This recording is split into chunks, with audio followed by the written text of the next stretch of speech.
Assalamualaikum warahmatullahi wabarakatuh. Selamat siang adik-adik semua. Gimana nih kabarnya? Semoga selalu dalam keadaan baik ya. Perkenalkan, nama Kakak Rahma. Di sini kakak akan membantu adik-adik semua untuk belajar mata pelajaran ilmu pengetahuan alam. Di mana hari ini kita akan belajar materi tentang makhluk hidup dan makhluk tak hidup.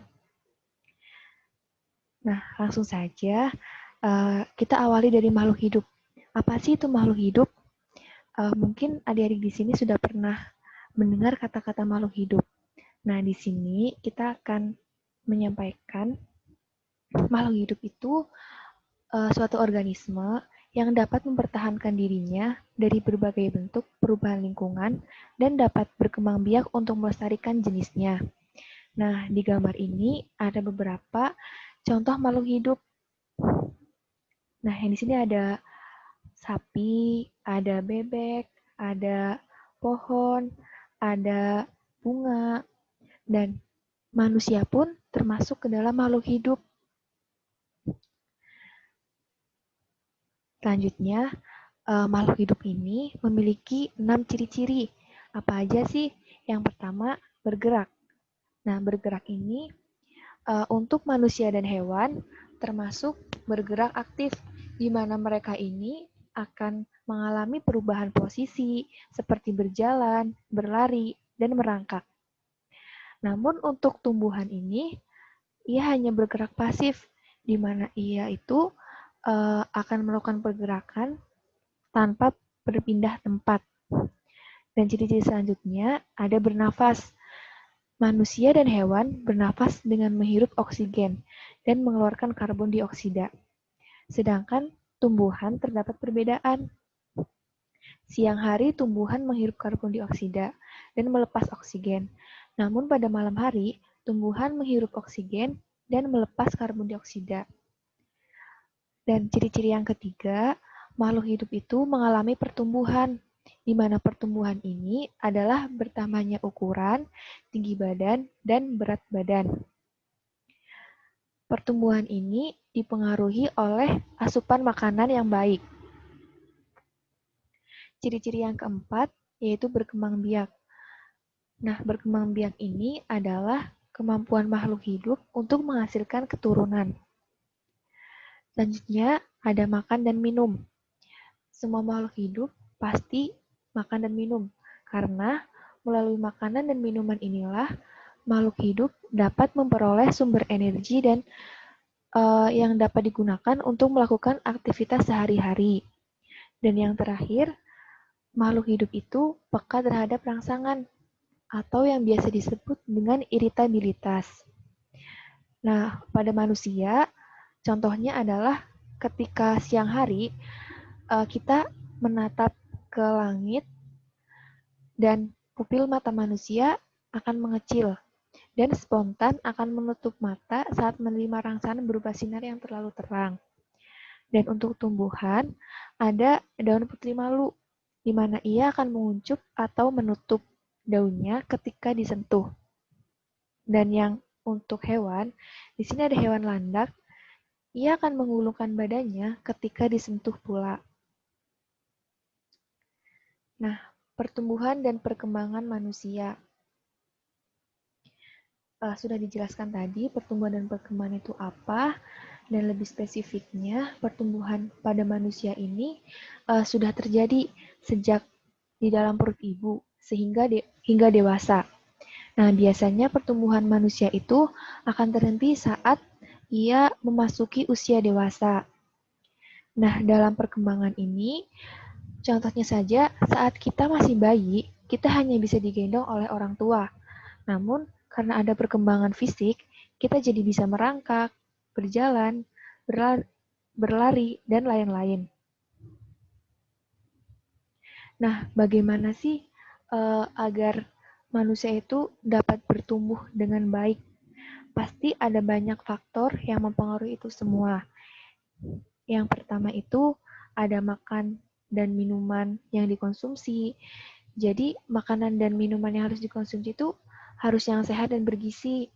di mana ini terdiri dari makanan pokok, lauk pauk, sayur, buah, dan susu. Dan selain itu, manusia juga harus berolahraga yang cukup, serta istirahat juga yang cukup. Dan faktor-faktor dari orang tua pun terdapat pengaruh untuk pertumbuhan manusia itu sendiri. Nah, ini dia ada ilustrasi pertumbuhan manusia, di mana manusia itu berawal dari bayi dan tumbuh menjadi seorang balita, beranjak menjadi kanak-kanak, remaja, lalu orang dewasa, sampai menjadi lanjut usia atau usia tua. Nah, untuk hewan juga akan mengalami pertumbuhan. Di sini kakak akan mencontohkan pada hewan kupu-kupu. Nah, kupu-kupu ini asalnya itu dari telur. Nah, telur ini akan berubah menjadi ulat, lalu berubah menjadi kepompong,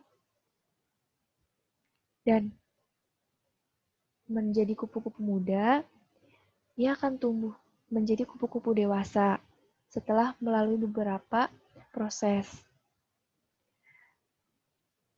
Nah, selanjutnya ada pertumbuhan pada tumbuhan. Di sini kakak ambil contoh pada pertumbuhan buah semangka. Nah, semangka ini diawali dari beberapa biji yang ditanam. Lalu, ia akan tumbuh menjadi sebuah kecambah, lalu terus tumbuh hingga berbentuk, hingga menghasilkan bunga, dan terus bertumbuh hingga berbuah. Ini contoh dari pertumbuhan pada tumbuhan. Nah, hewan juga termasuk ke dalam makhluk hidup, di mana hewan juga memiliki 3 golongan dalam berkembang biak. Yang pertama, ada bertelur atau ovipar, di mana hewan ini akan memperbanyak turunannya dengan cara bertelur. Di sini sudah ada gambarnya, ada ikan, ada ayam, ada kura-kura, dan buaya. Serta ada beberapa hewan lainnya yang ada di sini, itu semua termasuk ke dalam hewan ovipar. Dan selanjutnya ada berkembang biak dengan cara melahirkan atau vivipar. Di sini ada hewan gajah, monyet, kucing, kelinci, dan lainnya. Dan terdapat juga golongan hewan yang ia juga mengalami bertelur serta melahirkan, atau yang biasa kita sebut dengan ovovivipar. Hewan-hewan itu apa aja sih? Kita bisa lihat di gambar bagian tengah ini. Nah, contohnya ini ada ular dan cicak.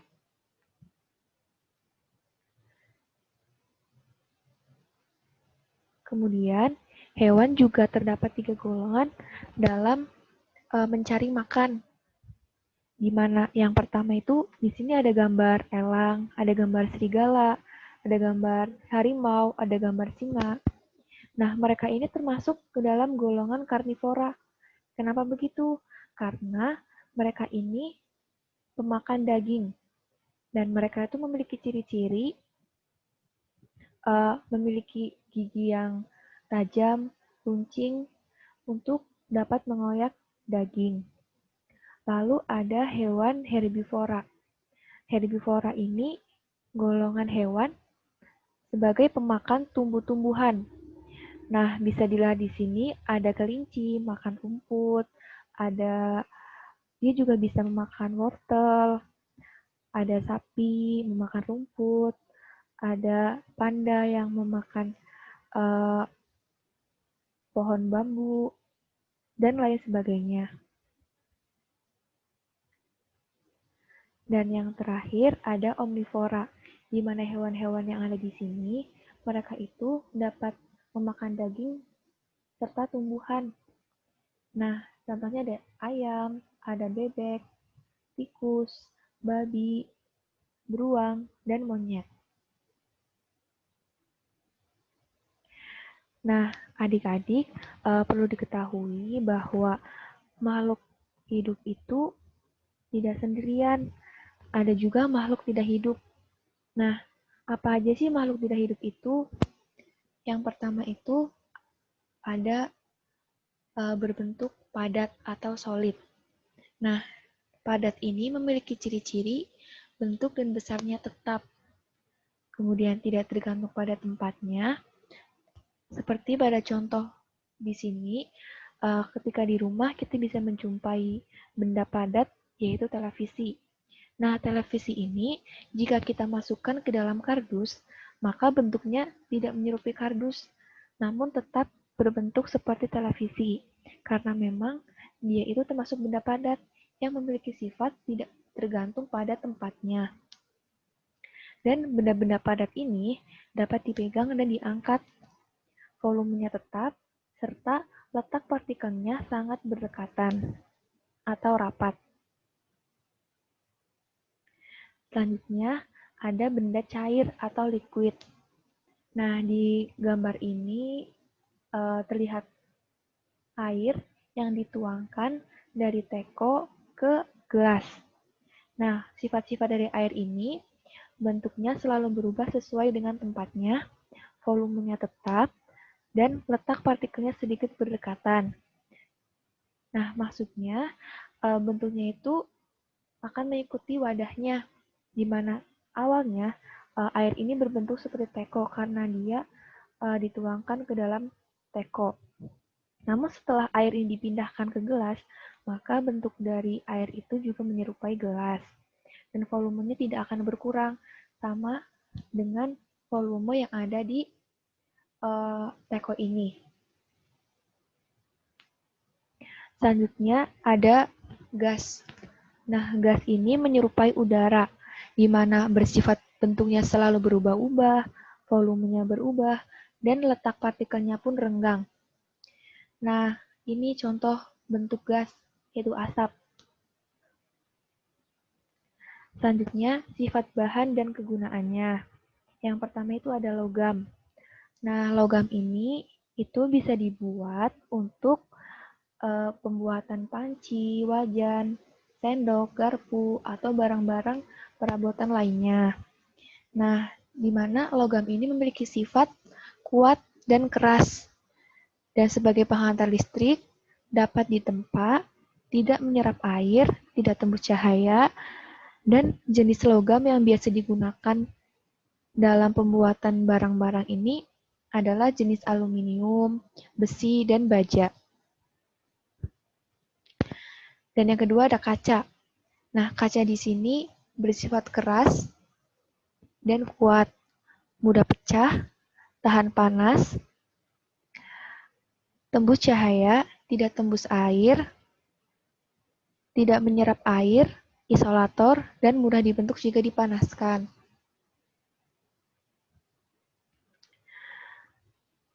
Selanjutnya ada plastik.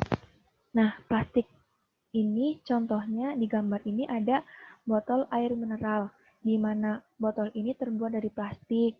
Nah, selain itu juga ada misalkan piring, gelas, plastik, lalu kantong kresek dapat terbuat dari plastik. Nah, plastik ini bersifat tidak mudah pecah, mudah dibentuk, meleleh pada suhu tinggi, ringan dan lentur, dan tidak tembus air. Maka dari itu, plastik ini tidak tahan dengan suhu yang tinggi. Dan misalnya saja jika plastik ini dibakar, maka plastik ini akan meleleh. Nah, plastik juga tidak tembus air, sehingga dalam gambar ini, botol plastik ini dapat menampung air dengan baik, tidak merembes ataupun tumpah. Selanjutnya ada kayu. Nah, kayu ini sering sekali kita jumpai di lingkungan kita, apalagi di rumah. Nah, di rumah ini ada banyak barang-barang yang terbuat dari kayu. Contohnya saja meja dan kursi. Nah, meja dan kursi ini sangat cocok terbuat dari kayu karena kayu ini bersifat kuat dan keras. mudah dibentuk, tidak menghantarkan panas, isolator, mudah rusak dengan rayap, mudah lapuk, dan tidak tahan air. Kekurangan dari kayu ini, tadi nih, kayu itu dapat rusak dengan adanya hewan rayap, maupun lapuk karena penggunaan atau penyimpanan barang dari kayu tersebut sudah memakan waktu yang cukup lama. Selanjutnya, ada karet. Nah, jenis karet ini identik dengan sifatnya yang elastis dan lentur.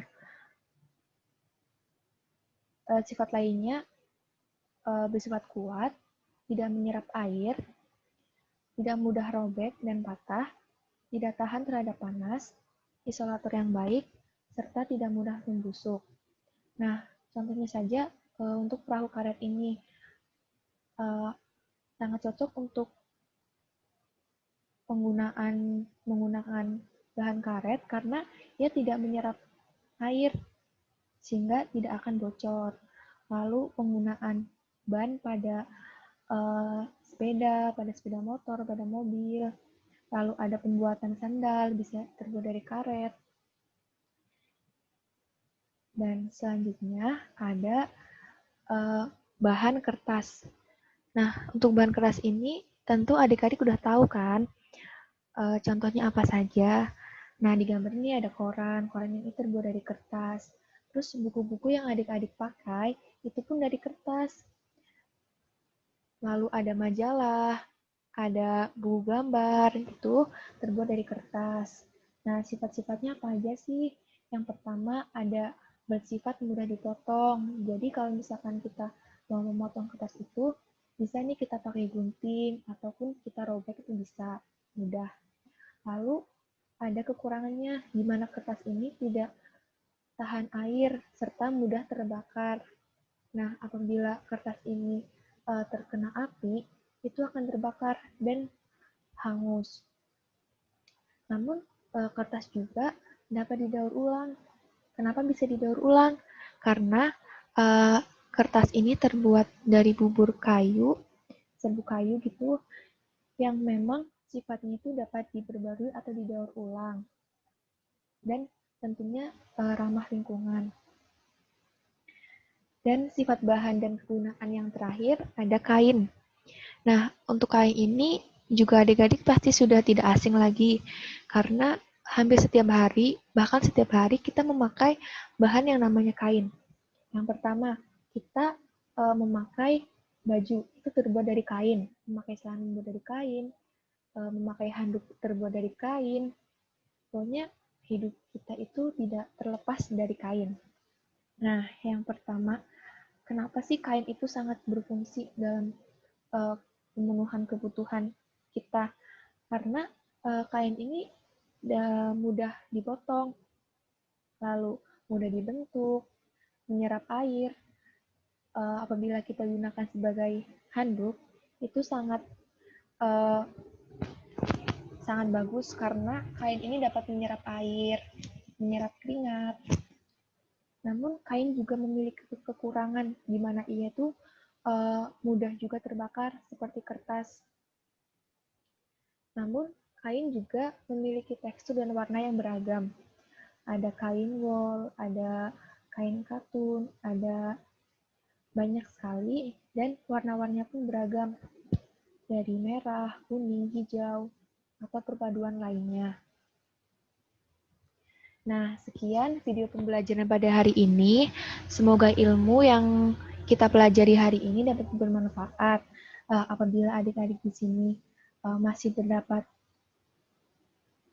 kurang kejelasan ataupun ada yang perlu ditanyakan, boleh ditanyakan di forum grup WA. Sekian, terima kasih. Wassalamualaikum warahmatullahi wabarakatuh.